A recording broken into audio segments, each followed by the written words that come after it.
Word 2010 vous permet de protéger votre document, ce qui peut être très utile si vous souhaitez par exemple limiter le nombre de modifications possibles sur celui-ci. Donc il existe différents types de protection qu'il est possible d'ajouter à votre document. Donc pour accéder à ces différents types de protection, vous vous rendez dans le menu fichier de Word. Donc vous déplacez votre souris et allez donc en haut à gauche et vous cliquez ici sur Fichier. Donc vous restez donc bien dans la partie Information et vous cliquez ici sur Protéger le document. Donc vous avez ici donc ces différents types de protection qui vous sont proposés. Donc la première étant que vous avez la possibilité de marquer comme final votre document. C'est-à-dire que votre document va maintenant être défini en lecture seule, il ne pourra donc plus être modifié.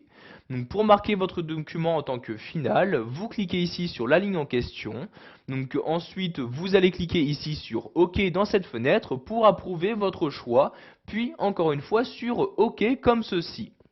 Donc vous avez maintenant une protection qui a été insérée, donc votre document est en lecture seule. Ce qui veut dire que si je clique ici sur le menu fichier, je ne peux plus y apporter de modifications. Donc vous voyez ici par exemple, je n'ai plus accès au ruban, je ne peux plus non plus donc modifier les différents caractères, etc. Donc si je souhaite annuler donc cette protection, je me rends de nouveau dans le menu fichier, je retourne ici sur protéger les deux documents et je reclique ici sur marquer comme final et maintenant la protection a été supprimée. Vous avez également la possibilité de demander un mot de passe à l'ouverture de ce document. Donc pour ce faire, je reclique ici sur protéger le document, puis sur chiffrer avec un mot de passe.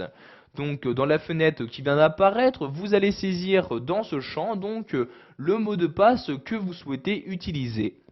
Donc je rentre ici le mot de passe, puis je clique sur OK et vous allez rentrer donc dans ce second champ qui vient d'apparaître le même mot de passe pour le confirmer et être sûr que vous n'avez pas fait de faute dans la saisie de celui-ci. Donc une fois que vous l'avez retapé, vous recliquez ici sur OK. Donc maintenant, vous pouvez voir dans les autorisations qu'un mot de passe sera requis pour ouvrir le document. Donc je vais donc ici le fermer en cliquant sur la croix. Donc pensez bien donc pour activer cette protection à enregistrer votre document. Je clique donc ici sur enregistrer comme ceci. Donc maintenant je vais réouvrir mon document, je double-clique ici sur celui-ci et vous voyez donc vous avez maintenant avant l'ouverture de mes différentes pages une fenêtre qui apparaît, donc fenêtre qui me demande le mot de passe. Donc vous voyez ici, si je me trompe de mot de passe, je clique ici sur OK. Vous pouvez voir que l'ouverture du document ne m'est pas autorisée. Je n'ai juste qu'à cliquer sur OK et voyez, je ne peux pas ouvrir le document. Donc ici, je vais fermer la fenêtre et réouvrir mon document. Donc je double-clique ici. Et donc cette fois-ci, je vais rentrer le bon mot de passe. Donc je rentre mon mot de passe comme ceci. Je clique sur OK. Et comme vous pouvez le voir, cette fois-ci, je peux accéder sans aucun problème à mon document et ainsi le modifier à ma guise. Si vous souhaitez maintenant supprimer le mot de passe, vous retournez en haut dans le menu fichier, vous retournez ici sur protéger le document, vous recliquez ici sur chiffrer avec mot de passe et vous allez cette fois-ci donc ici supprimer le mot de passe dans ce champ. Donc vous voyez, je le supprime, je clique sur OK pour valider mes changements et maintenant donc le mot de passe est supprimé. Il ne vous reste plus qu'à enregistrer votre document pour enregistrer donc ici la suppression de ce mot de passe. Il existe également d'autres moyens pour protéger votre document, donc je reclique ici sur protéger le document. Vous avez par exemple la possibilité de restreindre la modification ou encore l'accès donc à votre document par certaines personnes. Donc ici je restreins la modification en cliquant ici. Donc vous avez maintenant accès à votre document, donc, comme vous pouvez le voir, vous avez donc un volet à droite qui est apparu. Vous avez par exemple la possibilité de limiter donc la mise en forme. Donc ici je coche cette case là. Vous pouvez également restreindre toute modification, donc comme par exemple ajout ou suppression de caractères, etc. Donc il ne vous reste plus qu'à cocher ici cette case là pour le faire. Donc ici je vais la décocher comme ceci. Et donc pour activer ma protection, je clique ici sur activer la protection. Donc vous voyez ici dans la fenêtre qui vient d'apparaître, un mot de passe vous est demandé, donc ce mot de passe est facultatif. Mais sachez que si vous n'insérez pas de mot de passe, toute personne pourra donc annuler cette restriction de mise en forme. Donc ici je vais rentrer un mot de passe, donc je rentre le mot de passe que je confirme dans ce second champ.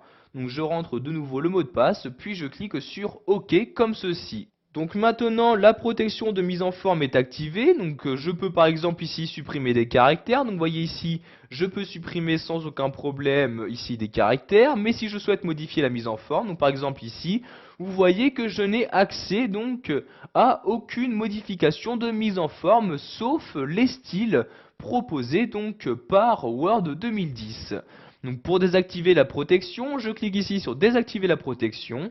Donc vu que j'avais inséré un mot de passe, donc celui-ci m'est demandé, donc je vais l'insérer ici dans ce champ. Je clique ensuite sur OK comme ceci et voyez donc maintenant je peux de nouveau donc modifier donc la mise en forme de mon texte. Donc je vais maintenant fermer ce volet en cliquant sur la croix ici comme ceci. Pour retourner donc aux autres protections disponibles, je retourne dans Fichier, puis sur Protéger le document. Donc, comme je l'ai dit plus tôt, vous pouvez également choisir de restreindre l'autorisation d'accès par des personnes. Donc vous voyez ici accès limité, donc l'accès par défaut. Vous pouvez restreindre l'accès en cliquant ici sur accès restreint comme ceci. Donc comme on peut le voir, pour utiliser donc cette restriction, vous allez devoir donc souscrire à un service Microsoft. Donc ici je clique sur annuler et donc ici donc j'ai un message me disant qu'il est impossible bien évidemment d'utiliser cette fonctionnalité. Je clique donc ici sur OK comme ceci. Voilà, vous savez maintenant comment protéger votre document sous Word 2010, que ce soit en utilisant la protection par mot de passe, la restriction de modification, etc.